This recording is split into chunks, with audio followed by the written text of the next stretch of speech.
Good morning, everyone, and welcome to the session here at the Deloitte Pavilion, Turning Point, Feeding the World Sustainably. My name is Pradeep Phillip. I'm a partner at Deloitte, and I'm joined by my colleague Randy, who will facilitate and moderate our session here today and introduce our esteemed panel. I'm going to make some opening remarks before I hand over to Randy. Over the last 10,000 years, we have moved from hunter-gatherers to stationary agriculture through the Neolithic Revolution, which gave way to the British Agricultural Revolution, where we moved to low-yield crop farming. And then we had that great Green Revolution, where technology lifted agricultural productivity like nothing we'd seen before. And so for much of our history, the world has generally provided enough food to feed our global population. But friends, the world is going to get very hungry very soon. Rising population, damages to arable land because of climate change, the reduction in biodiversity, and increase in emissions. We will see a mismatch between the supply of food and the demand of food, and we will see prices rise. So this report that we released today solves for three challenges simultaneously. How do you feed a growing population? How do you simultaneously reduce emissions? And third, how do you increase food security?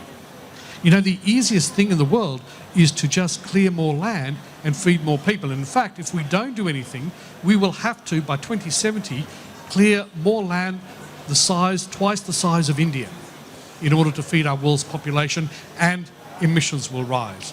That is clearly not sustainable. So in our model, in our work today, we've looked at how 5 systems can come together to solve for this threefold challenge. And what are the results of this work? Well, if we act meaningfully on climate change, including on agri and food sustainability, the global GDP between 2025 and 2070 could increase by some $121 trillion. The agri and food system will see an increase of some $22 trillion. Food prices, instead of going up, will fall by 16% by 2070. And importantly, emissions in the agri and food sector will fall by 2/3. But you know, the most important part of our analysis is this. Right now, some 730 million people, nearly 10% of the population on this planet, are undernourished. If we get this right, food production will see an increase in some 1,030 trillion calories, enough to feed the extra 1.6 billion people we expect and feed them adequately. And most importantly, if we do something that we haven't done for much of history, if we get the distribution of food right, we can lift at least 300 million people out of undernourishment. And this is the really important message I want to leave with you today. Over to you, Randy. Thank you, Dr. Pradeep. And welcome, everybody. I couldn't be more excited to be here today with you to also talk about our report that we released on how to feed the world sustainably. But also, let's be clear, we're facing a time of unprecedented environmental change, and it's severely impacting our food system. And with that, it's putting food security on the line. I'm looking forward to, discuss with this distinguished set of panelists, how do we do it? How can we continue to feed a global growing population while also reducing the environmental impact? And I'm looking forward to, let's discuss what are some of the barriers and challenges to overcome and truly change the system, but also what is needed for success? How do we get the financing right? How do we scale? Before that, I'd like to welcome our keynote, His Eminency Malcolm Stifkens. You're the Vice Minister of Honduras. You're an expert on climate adaptation and biodiversity. Looking forward to get your views on the food system. Thank you. Thank you, Randy. Thank you for all being here. It's it's a big panel, and I think it's interesting to see what is the outcomes that what should we be doing. But to see what we should be doing, we also have to put a little bit of context of what's the reality of the world also. And I come from Honduras.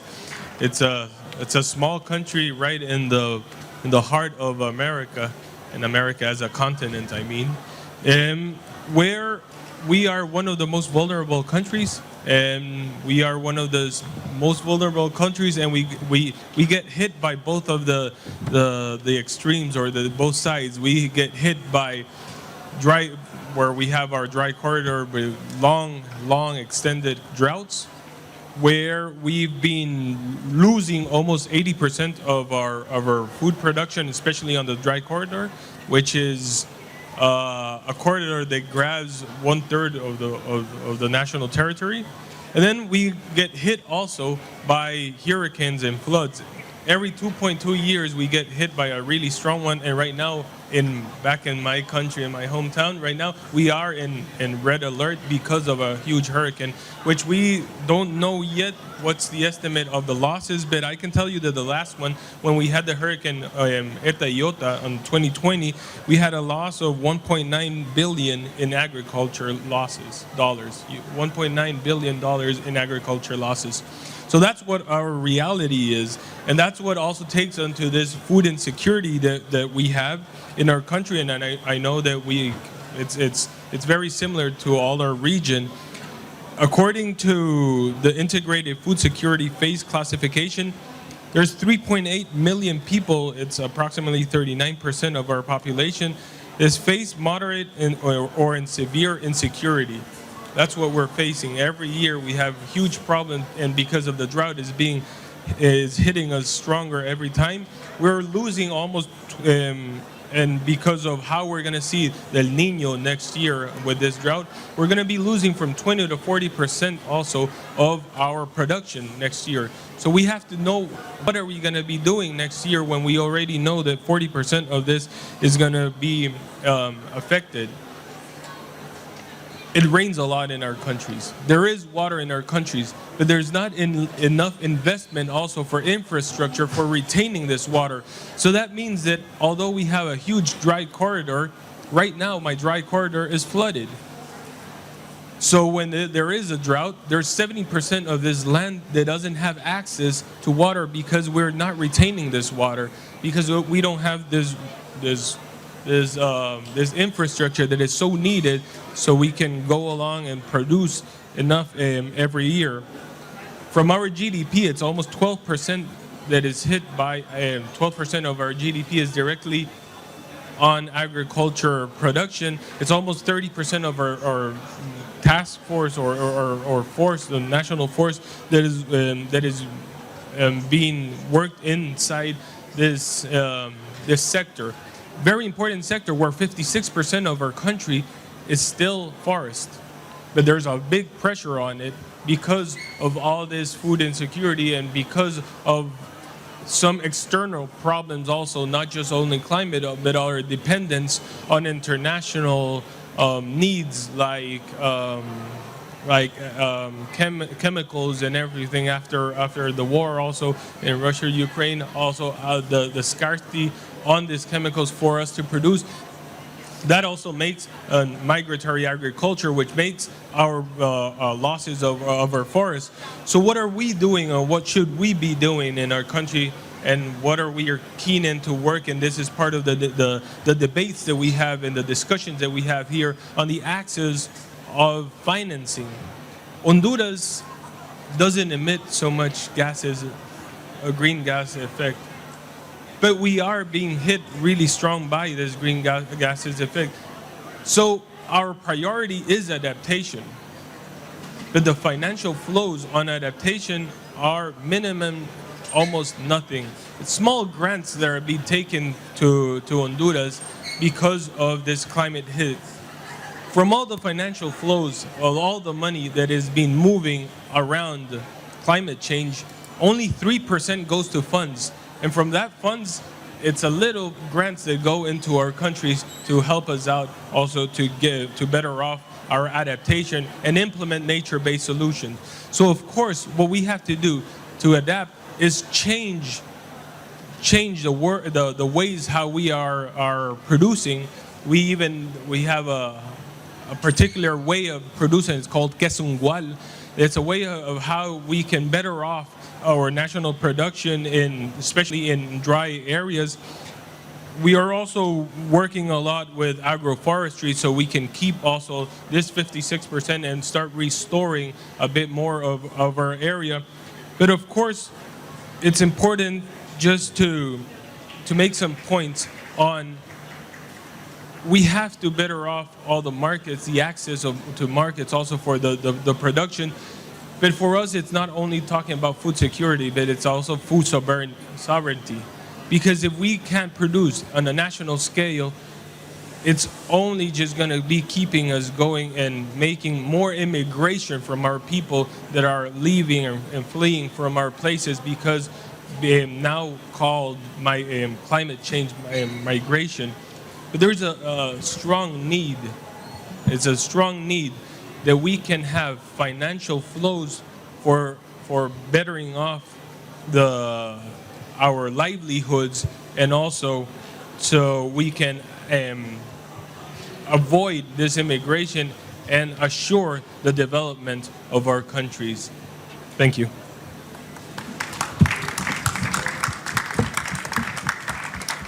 Thank you, Malcolm. That was incredibly insightful, and it makes it real. Food system transformation, to your words, it's pivotal, it's massive.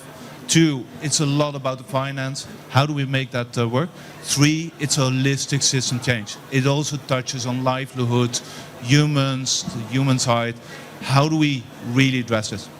I'd love to deep dive on this topic with my panel. Let me briefly introduce each one of you, and then we'll start with the first question. On my left, Andre Anna Solora. I hope I got the name right. Yeah, you got it right. Okay, fantastic. You're from SOCO Devi side. You're actually helping a lot of farmer cooperatives on how to move to a more sustainable side. Welcome so much. Very interested to see get your input on this. Thank you. Next to that, Liz Henderson, you're part of Aon. I know Aon is very active in this space on providing the financing for especially farmers and the food system to make it a better system. Welcome. Then next to you, Alan Kruger from satellite intelligence side. I didn't get that quite right, but I think you're pivotal. A lot is about transparency, data, having the real insights to transform. So love your insights as well. Next to that, James Leslie, welcome from UNDP side. Your organization is very active on green financing and how to truly help the system to transform. And then finally, Kate Newbury-Hyde. Again, I hope I got the name right. From WBCSD, of course. You're active in so many fronts, really also helping to find the right strategies to transform. So I think we've got the right panel here to deep dive on this. And on that note, I'd love to go for the first question. Andre Allen, to start with you, how do you see the public and private partnerships in this space? How can we leverage that to drive more innovation to more sustainable food system? But also, how do we make it happen? Can you maybe also highlight some examples on where have we been successful and why? Yeah, of course. Just to start, like Socodevi is an international cooperation NGO based in Canada. We are formed by the cooperative and mutualist movement from the province of Quebec. So we do our main core business, our mission actually is to support and strengthen the creation and consolidation of cooperatives around the world. So how to leverage public and private partnership. Cooperatives are collective private enterprise, right? But they are also a very good pathway that we can use to channel public funding through organizations as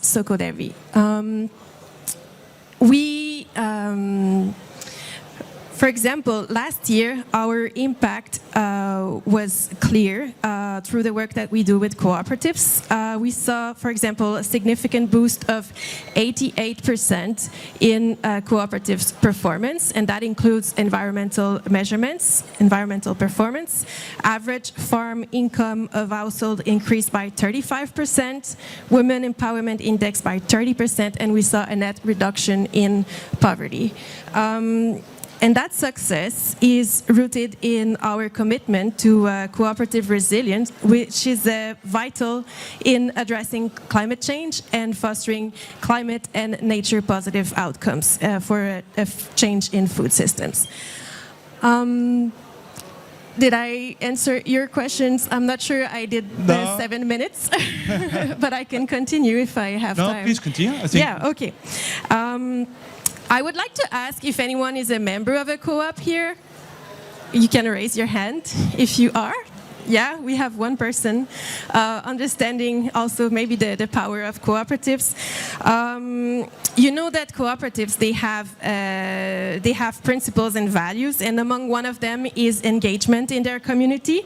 And since they are not driven by short-term profit in the benefit of only one person or a group of persons, they are more inclined through democratic processes to take collective decisions for the long term. So we can consider them allies in implementing climate-smart agriculture and good practices to foster the ecological transitions in food systems. They also have an education principle. They can channel investment to foster mitigation, adaptation through private or public sector, as I was mentioning, as well as through NGOs like Sokodevi. I would like to say that cooperatives, they have the potential to empower farmers to adopt methods like agroecology, water management, and crop diversification, which reduce carbon footprints and support biodiversity. We do work, for example, I would like to salute the Vice Minister of Environment from Honduras, where we do have amazing projects and an amazing collaboration with the Honduran government, implementing a project in agroforestry, crop diversification of activities of cooperatives, and implementing various income-generating activities. So, I would love also to talk about the potential of cooperatives as social safety nets. We did a study and we found out that cooperatives that are that are actually active, cooperatives that we serve with Sokodevi in various countries in Africa, were less inclined to food insecurity during the COVID pandemic, which shows amazing results for the potential of cooperatives to act as social safety nets. They were twice as less inclined to adopt a dangerous coping mechanism during the COVID pandemic. So we can consider them really good allies for sustainable food security. Also, cooperatives can play a vital role in integrating nature-based solutions, such as reforestation, ecosystem restoration, as I mentioned. We do also, at Sokodevi, support the creation of youth committee and women committee. And Honduras actually is a leading example in with their cooperative law, fostering the development of youth committees within the co-ops. So that's a really good way also to encourage youth to get engaged in their co-ops in economic activities. And there is a recent study that was published also by OCDC, the Overseas Development Council of the US, showing that cooperative members, young members of cooperatives, are more inclined to stay in their region if they are participating in cooperative businesses and having economic activities. So that's basically it. I think we can challenge we can challenge climate finance through cooperatives. There are really good ways to implement those funding, and we should really do bottom-up approaches with climate finance for food systems. Yeah, thank you. Very insightful. Thank you so much, Andrea. I think I'm from the Netherlands. We love cooperatives. We've got many of them. And what I always really like is the inclusive nature of them. They're really owned and operated by the farmer side. They are the accelerator of change because they want to do it together. I think that's key. Maybe to continue deep diving on the public and private collaboration, let me hand over to you, Kate. I love your views on, even with the cooperative side, how do you still make it work? And especially in climate vulnerable regions where, well, to my sense, it's still more fragmented. How do we get that change truly to make happen, but also to scale? Sure, thank you, and thanks to Deloitte for setting up this discussion, and looking forward to diving more into the report that's just been released. So the World Business Council for Sustainable Development, so we're a global collective of businesses driving sustainability action in value chains, and in an ag and food context, we're very much aligned around the vision of nourishing the world within planetary boundaries, so in strong support of the messages shared in the Deloitte report. So we share the consensus that the private sector has a responsibility and an ability to act to scale these changes, but that it's important that they do that together with the wider enabling ecosystem of policymakers and the finance community. So I can share a couple of opportunities we see as to how public and private partnerships can accelerate this transition. This is in the context of some work that WBCSD is leading around repurposing subsidies, which we believe is really important in an agri-food context, but I think it's interesting also insights more broadly into public-private partnerships. So I guess the first opportunity that we see is around transforming business models. So when governments shift incentives, it can make particular crops, particular commodities more economically viable for business. So that really helps business to diversify their value chains, diversify their products to meet environmental and nutrition goals. The second thing I'd highlight is around supply chain innovation. So we see really interesting opportunities where the public and private sectors are coming together to share the investment, de-risk the investment into some of the themes that we've mentioned. So be that precision agriculture, biofortification, lots of the data infrastructure that we'll need. And the final point that we'd mention around public and private partnerships is the work directly with farmers to provide incentives to farmers to allow them to lead the transition which is happening at farm. So yeah, fully support this topic of public-private partnerships, and yeah, happy to talk more. Thank you. That's great. I think that's spot on. It is a lot about transforming the business models, new ways of making money, but also, especially for the farmer that actually does most of the work, it is truly also an integrated supply chain that needs to be changed. So I think that's very much spot on. On that note, love to hand over to you, James. The food system is not easy, to say the least. It's a very complex network of global value chains, with lots of intermediate players, etc. How do you make it work? How do you actually ultimately, well, besides improving the entire value chain, also make it a better livelihood for ultimately the farmer in developing markets? Great, thank you. Thank you for the question. Thank you for the invitation.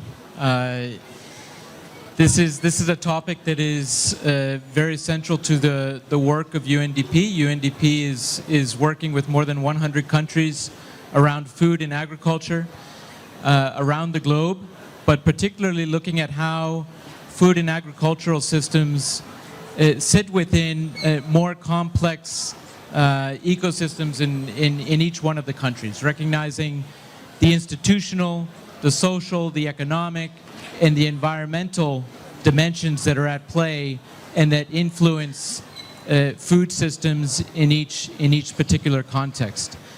And we also recognize that to address food systems change, you have to take that systems view and you have to take into account a more integrated sustainable development approach to support the farmers within the context in which they're working.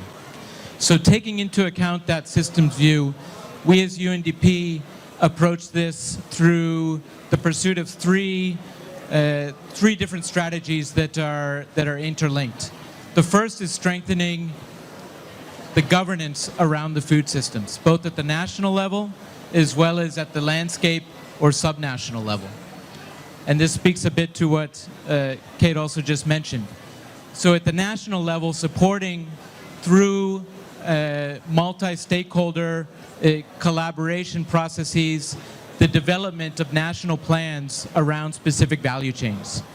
But of course, these plans that become policy frameworks for the country need to land on the ground. And that's where we are supporting collaboration spaces in key landscapes where coffee, cocoa, palm oil, and other important production systems for countries are being prioritized.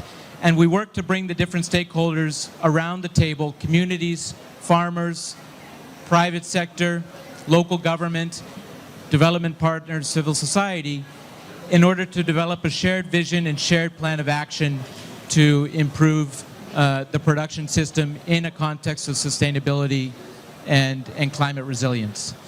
The second pillar or strategy has to do with then supporting farmers to develop more climate positive, climate resilient, and nature positive production systems.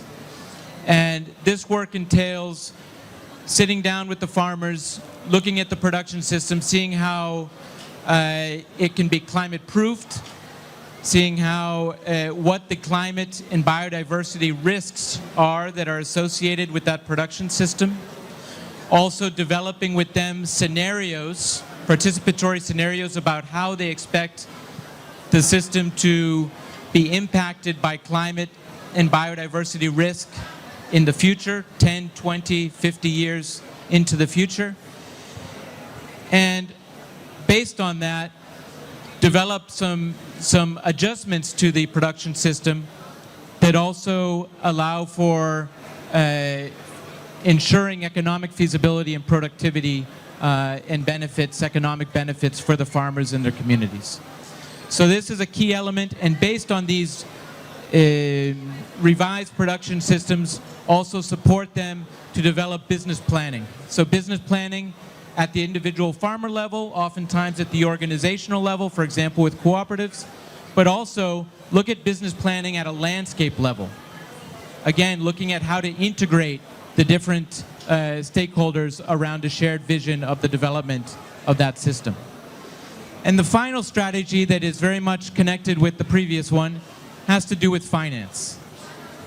And we see here at the COP a lot of talk about mobilizing finance, public finance, private finance.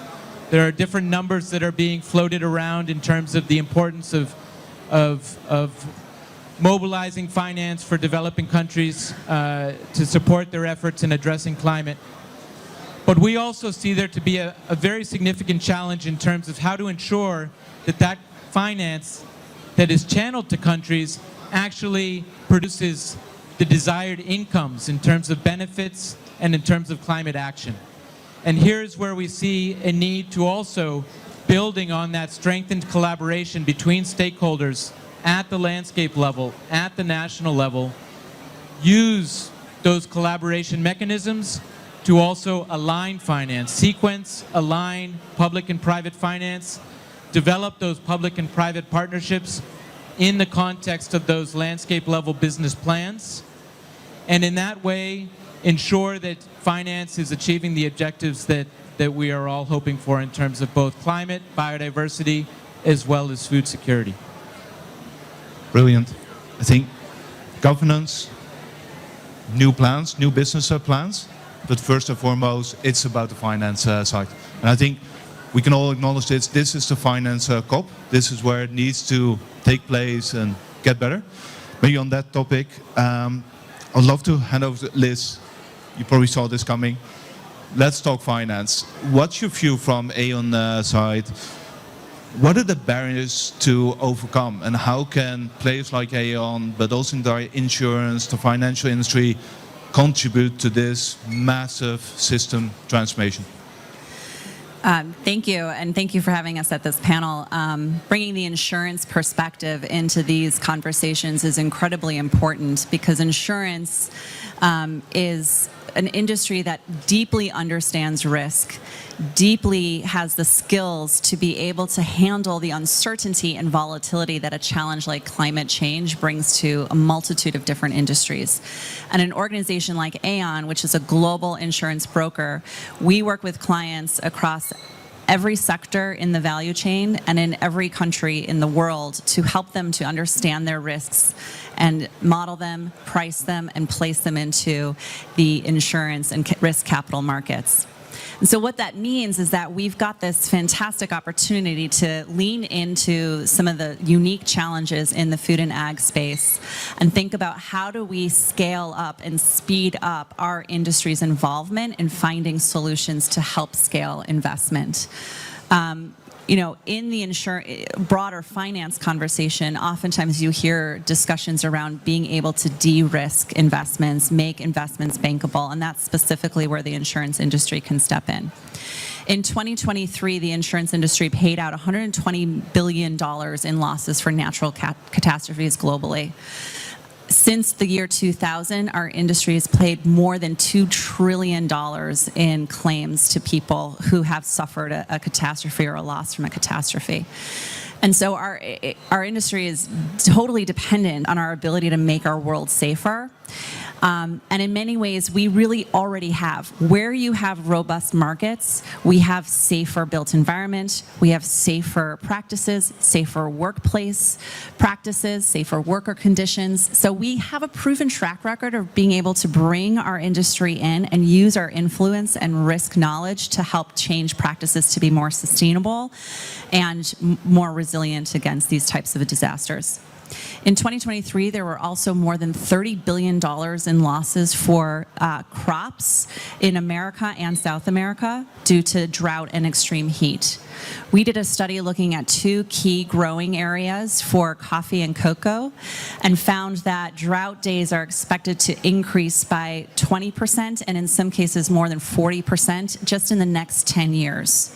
So the volatility and crop yield impact from climate is real and it's happening now and in the near term will accelerate. And so I want to talk about a couple of different ways in which our clients are coming to us, and we're trying to find solutions to bring more capacity into, particularly the global South, where insurance penetration tends to be extremely low. The first is we work with a global coffee company who was seeing volatility come in from their key growing area in Colombia. Many of their farmers that they depend on were experiencing losses year after year. The company was seeing an increase, I think last year, a 40% increase in coffee prices just because of increasing in drought and loss volatility driven by those droughts. They were also seeing a trend of some of their best and most reliable growing partners actually leave the space entirely. So they stopped growing coffee, which tends to be a very sensitive crop to drought conditions, and started moving to growing crops that are more resilient against those types of conditions. So this food company is experiencing yield volatility. They're not able to rely on the same amount of yield they expected. Their key partners in their supply chain were moving away and were not as reliable as they were in the past. And at the same time, this organization has a net zero ambition within their supply chain. So they're really committed to trying to get their farmers to start implementing regenerative practices. That's incredibly different when difficult when you're facing losses year after year. So what we did was we stepped in and worked with the company to launch a pilot. We selected about a dozen of their best partners in the region. We put together a parametric insurance product which will trigger on both drought and extreme rainfall. So if there's too much rain, they'll get a payout. If there's too little rain and there's drought, they'll get a payout. The money will go directly to the farmers to help them recover quickly, keep them in the growing coffee business, and the premium for this product was paid by the private company with subsidies from the Colombian government. It's a very small pilot, but we're looking to be able to scale this rapidly within that region and also beyond into other countries as well. So a great example of where private capital can come in and start to make an impact. In the near term, their first goal is recovery and resiliency of their farmers. In the long term, they want to use this product to incentivize that transition to regenerative practices. The second example I'll give you all is with Uganda. So the government of Uganda is looking to bring private insurance to their small family farmers. Mostly, I think less than 12% of farmers in Uganda have access to private insurance.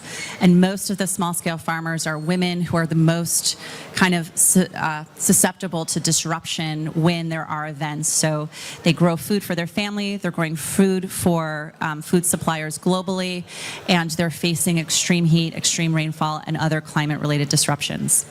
So we're working with the Uganda government to put together a countrywide insurance product that will protect. Our goal is to get about 12 million farmers covered by this project. It'll pay out, when, again, there's extreme heat or extreme drought or other volatility that will impact actual yield production.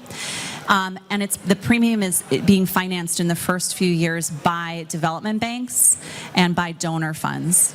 So this will allow the program to get started and over time bring in private capital who don't want to take the first risk or be the risk leader in a new region, but will need that kind of blended finance solution to help them get a foot in the door, learn from the product, experience losses, and understand it better in order to be able to scale it. I think these two examples kind of show how partnership is really key to bringing private finance into these regions. And I'd say the two biggest challenges we face as an industry is one, trust. A lot of the global south communities that are dependent on small-scale farmers don't have trust that the insurance industry will be there when they say they'll be there. And so we need to prove out that these products will pay when events happen. And the other thing is data and analytics. The insurance industry is really dependent on being able to forecast losses in the future. We don't know how much a product's going to cost us until after these events occur. And so better data and better insight into these regions is really critical for us to design appropriate products. Thank you, Liz. What an amazing examples and pilots that you're doing. I think let's all acknowledge climate change is real. It's happening and it's severely impacting our farmers and their production levels.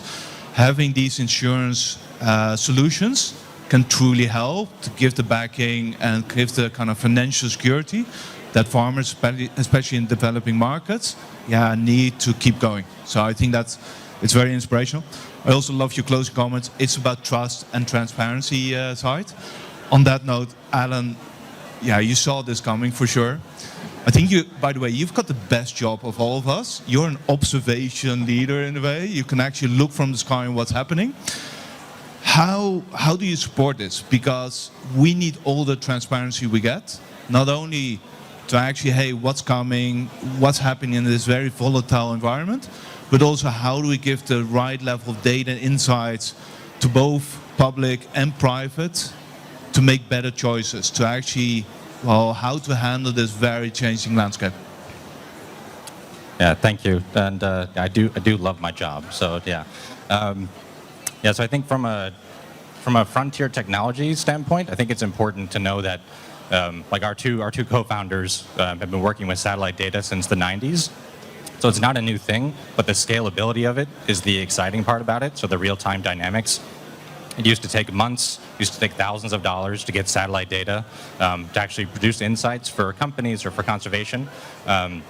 Just in the lead up to COP16, we did a quick assessment in Borneo, actually, of what is the state of forests and orangutan habitats across all the palm oil concessions for Borneo and Sumatra, and quickly found out within minutes that 42%, millions of hectares of forest are still inside of those concessions for palm, timber, and mining.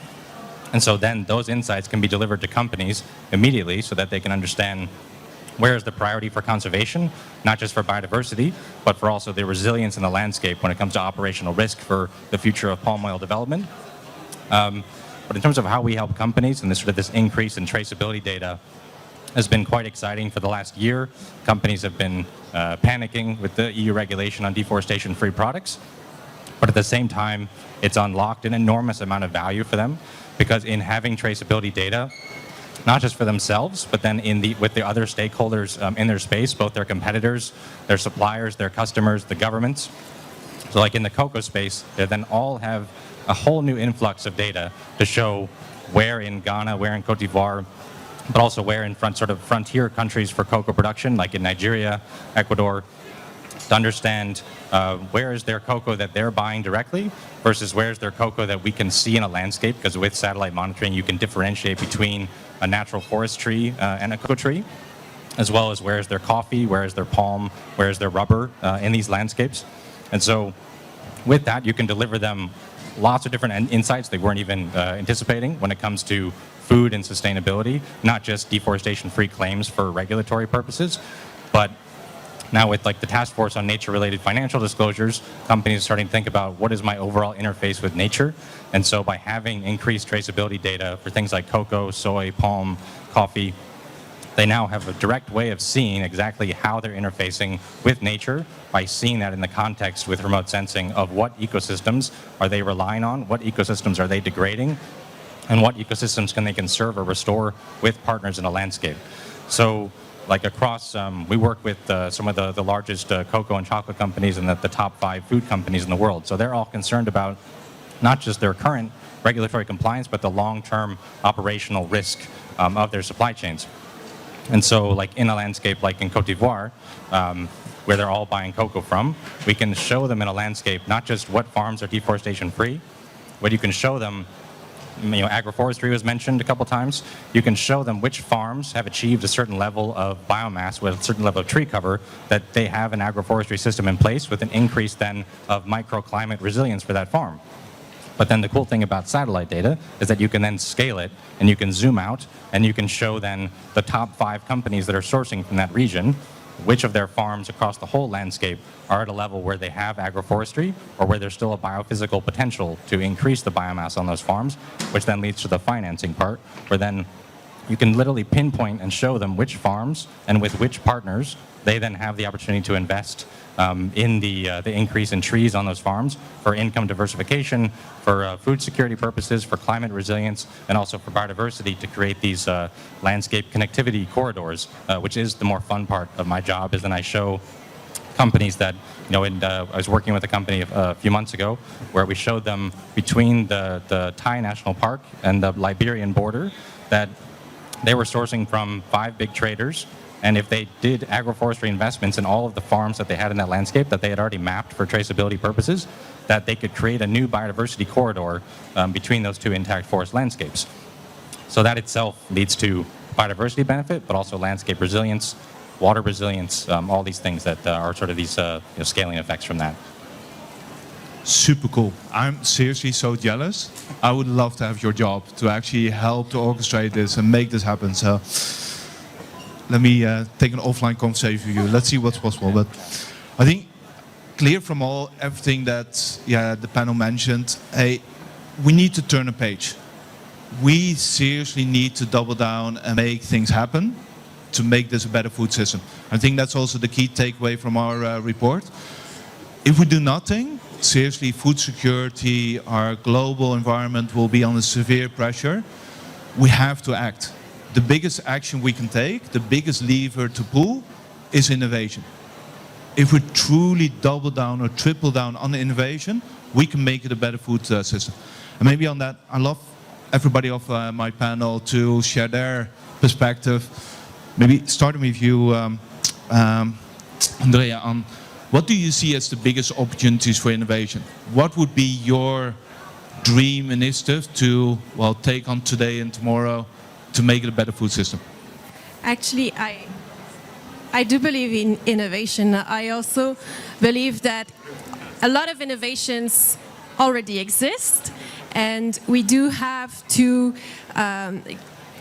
think outside of the box, think collectively and give the power back to the people. And I just want to acknowledge that we don't have any farmers on this panel today, which and I cannot pretend to talk in their names, but we do have to work with them, listen to them, and indigenous knowledge. They have a lot of knowledge that we can apply for improving the food systems. And I think I'm mentioning food systems because I think that's the approach for the future, and stop thinking like cash crops are essential, but people need to feed themselves. So diversification, agroecology, agroforestry, soil health, everything that is linked to that type of innovation is essential. Beautiful. Liz? Well, I think specifically on innovation, one barrier that I really see for answering problems like this, and uniquely for food safety and security, is that our agricultural systems have a dual benefit for climate. One, we need to invest in our farmers so that they can be resilient, so we can securitize our supply chain and make sure it's around in a changing climate. But also, if we move to regenerative practices and we combine some of the tools and insights across this panel from biodiversity benefits, you get that extra mitigation impact. So investing in our food system means you get resilient, it's adaptation and mitigation together. But we don't really have any way to kind of capture that benefit in private capital balance sheets. And so I do think that there's really work needed to be done, and really creative thinking around how do we capture those multiple balance sheets benefits into our accounting practices. I know accounting is boring. I'm at Deloitte, though. It's an accounting firm. So, but it's that kind of like tactical, black and white stuff that when you can write down a benefit in a spreadsheet, then you can start to unlock investment. And that's really kind of what the world runs on. So innovation around that, I think, is incredibly important for some of these dual benefit opportunities. Yeah, I think I agree that most innovations already exist that we need, but I do think one cool one on the biodiversity side that I'm quite excited about is that a lot of people are tired of looking at biodiversity risk in the filter of this big red colors, blobs of color across countries. And so we're now trying to figure out how we can connect. So there's new satellite data that's now available that looks at phenology, that basically looks at forest and plant health at scale. And then we're then looking to combine that with all the cool ground data that people have been collecting. So bioacoustics, species level data, species observation, occurrence data. How do you fuse that and then extrapolate it so that all of the banks that are looking to report on their nature risks, their nature opportunities and dependencies, can they actually then extrapolate using species level data across these ecosystems? Beautiful. James? Great. I think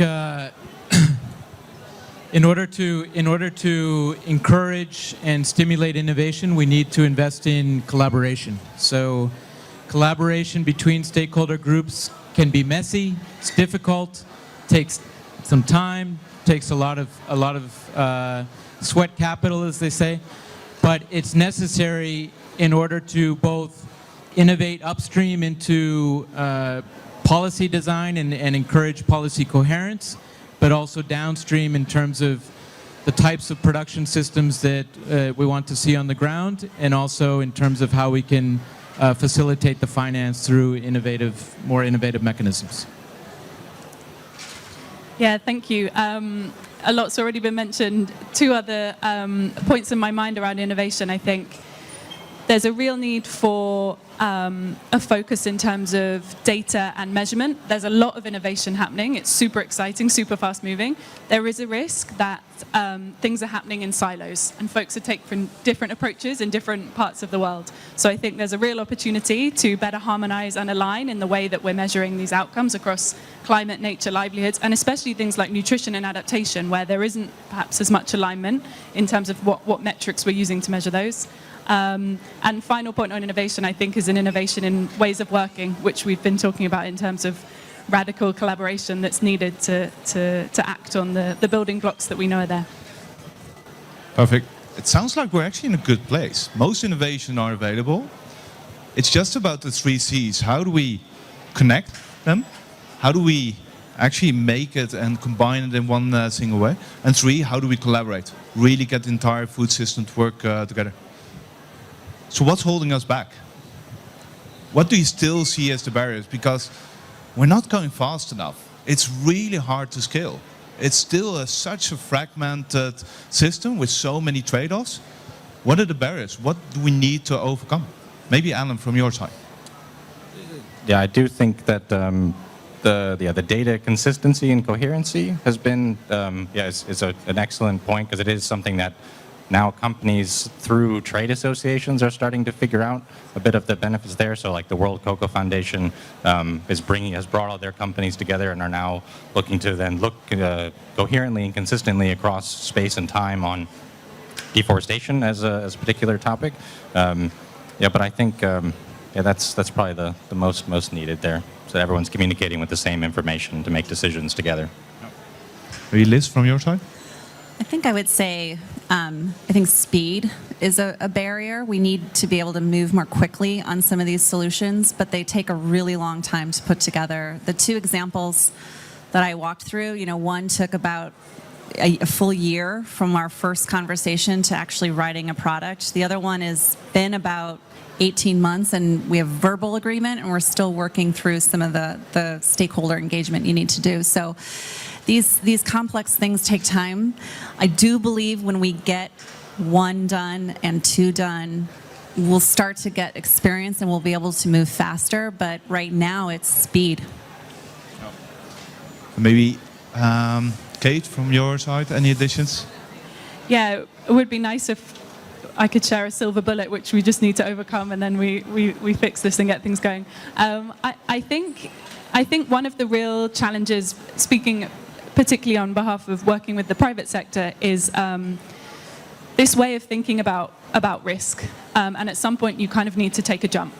We can't wait for the perfect data to be there, for the perfect cost analysis of the business case of doing this. At some point, we need to take a jump, and that can be very uncomfortable for actors in the private sector to do. So I definitely see that as a key barrier.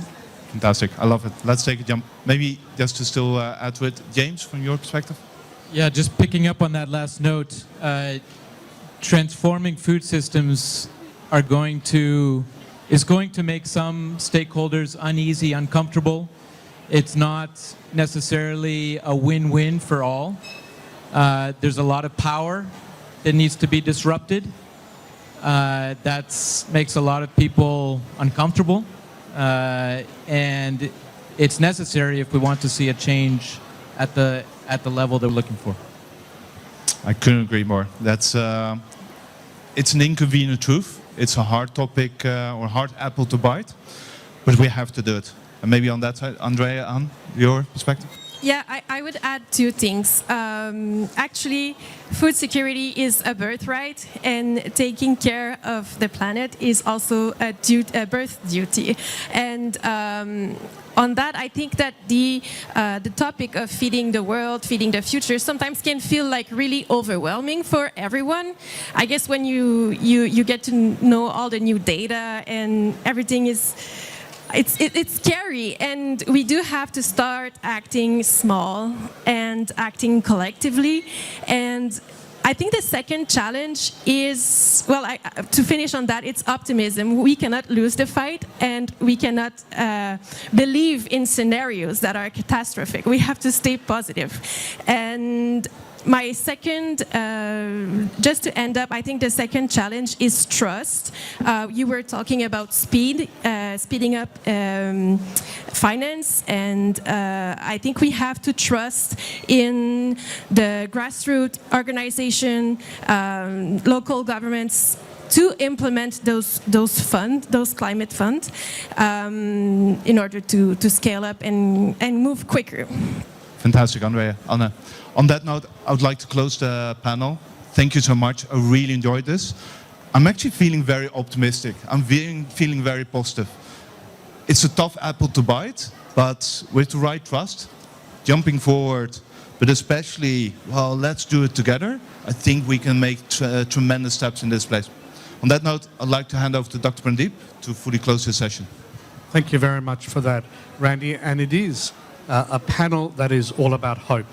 Our Turning Point series is actually using the power of economics to show that we can achieve the future that we all aspire to.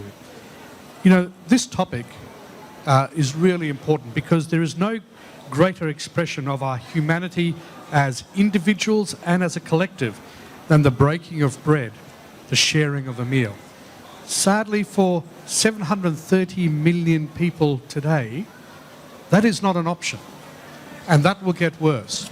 But if we take the collective action, if we use the resources that we have, and we've heard this from the panel today, we can turn this around.